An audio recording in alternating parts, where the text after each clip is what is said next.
बिस्मिल्लाहिर्रहमानिर्रहीम। अस्सलाम वालेकुम। आप देख रहे हैं टी अकेडमी और आज का हमारा टॉपिक है greater than, less than and equals to, जिसके अंदर मैं आपको बताऊंगी कि ग्रेटर देन कौन सा नंबर होता है, लेस देन कौन सा नंबर होता है और बच्चों को इसकी पहचान किस तरीके से होगी और इक्वल टू कौन से नंबर्स होते हैं। इसके लिए वीडियो को लास्ट तक ज़रूर देखिएगा।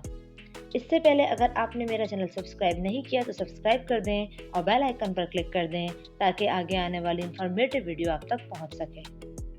अब जैसे कि हमारे पास दो नंबर्स हैं 54 और एक है 45। तो हमने इसमें से देखा जो बड़ा नंबर है 54 में से सबसे पहला नंबर हम देखेंगे 5 है और 45 में पहला नंबर है 4।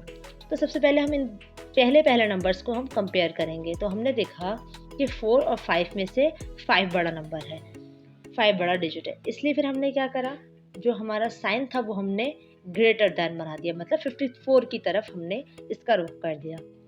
फिर एक अगला है 23 और 85। इसके अंदर से हमने फिर इनके पहले नंबर देखे कि एक का जो डिजिट है वो है 2 और दूसरे का है 8। तो हमने देखा कि बड़ा नंबर जो है वो 85 है, हमने इस तरह पहचान लिया और हमने इसका जो रुख है वो हमने 85 की तरफ कर दिया। तो ये बन गया लेस देन। ठीक है, इसी तरीके से अगर आपके पास कोई डिजिट है 44, ठीक है, और सामने भी है 44, तो इससे मुराद ये है कि दोनों नंबर बराबर हैं, इक्वल यानी कि बराबर, टू यानी कि दोनों, तो इक्वल हैं दोनों नंबर, तो इसलिए हमने बीच में इक्वल टू का साइन दे दिया। अब मैं आपको कुछ नंबर्स देती हूँ जिसके आंसर्स आप मुझे कमेंट बॉक्स में बताएं। क्वेश्चन नंबर ए है 10 एंड 15।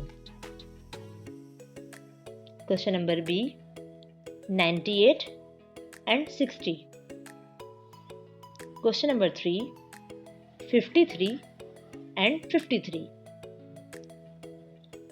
उम्मीद है कि आपको वीडियो समझ आ गई होगी। वीडियो को लाइक ज़रूर कीजिएगा, कमेंट ज़रूर कीजिएगा और अपने दोस्तों के साथ शेयर ज़रूर कीजिएगा। जज़ाकल्लाह।